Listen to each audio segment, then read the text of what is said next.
Hello മക്കളെ, welcome back to സാലം learning. നമ്മുടെ എക്സാമിന്റെ ഡേറ്റ് വന്നു. എക്സാം ഇതാ സ്റ്റാർട്ട് ചെയ്യാൻ പോവുകയാണ്. ദിവസങ്ങൾ പോലും ഇനി നമുക്ക് തികച്ചില്ല അല്ലെ.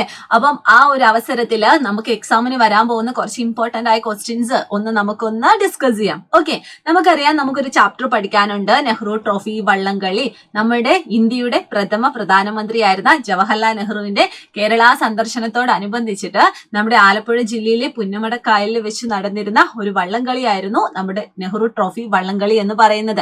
എല്ലാ വർഷവും ആഗസ്റ്റ് മാസത്തിലെ 2ാമത്തെ ആഴ്ചയാണ് ഈ ഒരു വള്ളംകളി നടത്തുന്നത്.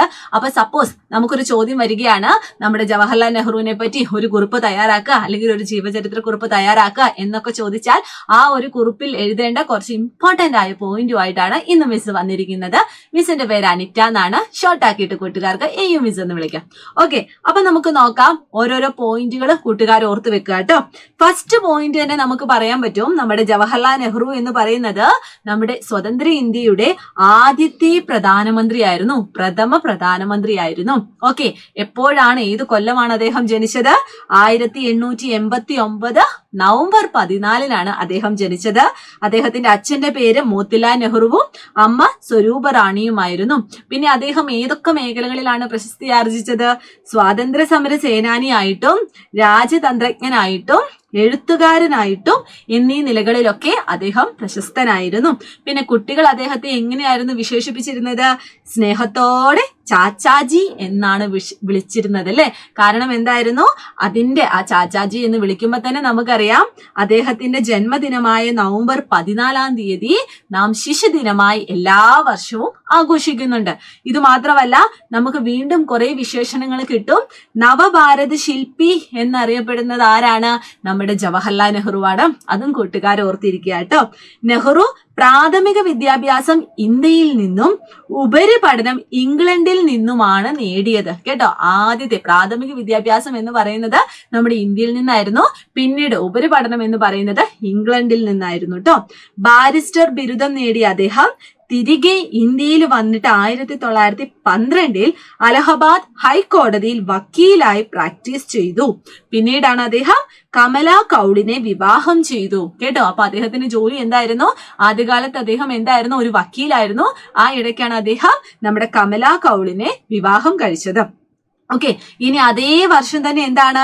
നമ്മുടെ ഇന്ത്യൻ നാഷണൽ കോൺഗ്രസിന്റെ ലക്നൗ സമ്മേളനത്തിൽ വെച്ച് ഗാന്ധിജിയെ കണ്ടുമുട്ടി. അപ്പൊ അദ്ദേഹം ഗാന്ധിജിയെ കണ്ടുമുട്ടി. ആ സമ്മേളനത്തിന്റെ പേരും കൂട്ടുകാർ ഓർത്ത് വെക്കുക, ലക്നൗ സമ്മേളനമായിരുന്നു.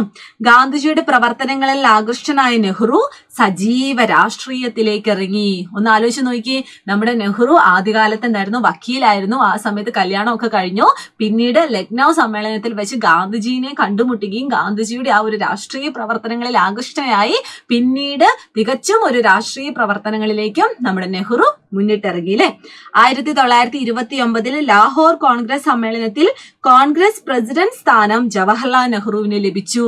യെസ്, എന്ത് സ്ഥാനമാണ്? നമ്മുടെ കോൺഗ്രസ് പ്രസിഡന്റ് സ്ഥാനം. ബ്രിട്ടീഷുകാരിൽ നിന്നും പൂർണ്ണമായ സ്വാതന്ത്ര്യം എന്ന ആവശ്യം അദ്ദേഹം മുന്നോട്ട് വെച്ചു. അദ്ദേഹം മുന്നോട്ട് വെച്ച ആവശ്യം എന്തായിരുന്നു? ബ്രിട്ടീഷുകാർ ഭരിച്ചിരുന്ന സമയമായിരുന്നു. ബ്രിട്ടീഷുകാരിൽ നിന്ന് നമ്മുടെ ഇന്ത്യക്ക് പൂർണ്ണമായ മോചനം, അതായിരുന്നു അദ്ദേഹത്തിന്റെ ലക്ഷ്യം. അതിനെ തുടർന്നിട്ടാണ് നമ്മുടെ 1942 ക്വിറ്റ് ഇന്ത്യ പ്രമേയം പാസാക്കിയത്. സ്വാതന്ത്ര്യ സമരവുമായി ബന്ധപ്പെട്ട് ജയിലിൽ കഴിയവെയാണ് അദ്ദേഹം തന്റെ പുസ്തകങ്ങളും രചിച്ചിട്ടുള്ളത്. അതിന്റെ അർത്ഥം എന്താണ്? അദ്ദേഹം ഒരു എഴുത്തുകാരനായിരുന്നു. അദ്ദേഹം ധാരാളം പുസ്തകങ്ങളൊക്കെ രചിച്ചിട്ടുണ്ട്. എവിടെ വെച്ചിട്ടായിരുന്നു? അദ്ദേഹം ഈ ഒരു സ്വാതന്ത്ര്യ സമരവുമായിട്ട് ബന്ധപ്പെട്ട് ജയിലിൽ കിടന്നിരുന്ന അവസരത്തിലായിരുന്നു ഇതുപോലെ കുറെ പുസ്തകങ്ങൾ അദ്ദേഹം രചിച്ചത്. ഏതൊക്കെ പുസ്തകങ്ങളാണ്? നമുക്ക് നോക്കാം. ഇന്ത്യയെ കണ്ടെത്തൽ, വിശ്വചരിത്രാവലോകനം, ആത്മകഥ എന്നിവ ഇവയിൽ ചിലതാണ്. ഓക്കെ, അപ്പൊ കുറച്ച് എക്സാമ്പിൾസ് ഇവിടെ പറഞ്ഞിട്ടുണ്ട്. ഏതൊക്കെയാണ്? ഇന്ത്യയെ കണ്ടെത്തൽ, വിശ്വചരിത്രാവലോകനം, അതുപോലെ തന്നെ ആത്മകഥ.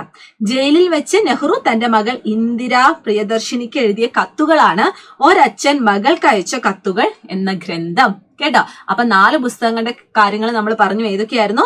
ഒന്ന് നമ്മുടെ ഇന്ത്യയെ കണ്ടെത്തൽ, ഒന്ന് നമ്മുടെ വിശ്വചരിത്രാവലോകനം, ഒന്ന് നമ്മുടെ ആത്മകഥ, പിന്നെ മകളായ ഇന്ദിരാ പ്രിയദർശിനിക്ക് അയച്ച നമ്മുടെ ഒരച്ഛൻ മകൾക്ക് അയച്ച കത്തുകൾ എന്ന ഗ്രന്ഥവും.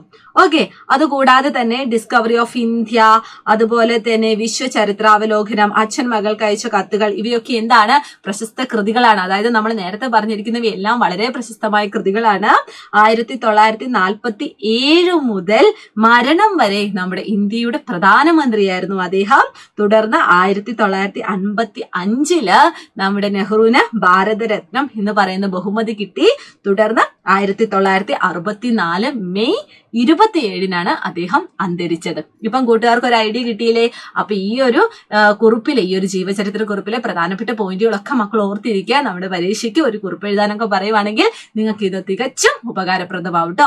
അപ്പൊ ഇനി അടുത്ത ക്ലാസ്സുമായി നമുക്ക് കാണാം. അതുവരെ എല്ലാവരും ഹാപ്പി ആയിട്ടിരിക്കുക, എല്ലാവരും നല്ലോണം പഠിക്കുക, നമുക്ക് പരീക്ഷയ്ക്ക് നല്ല മാർക്ക് മേടിക്കാം കേട്ടോ. ടാറ്റാ.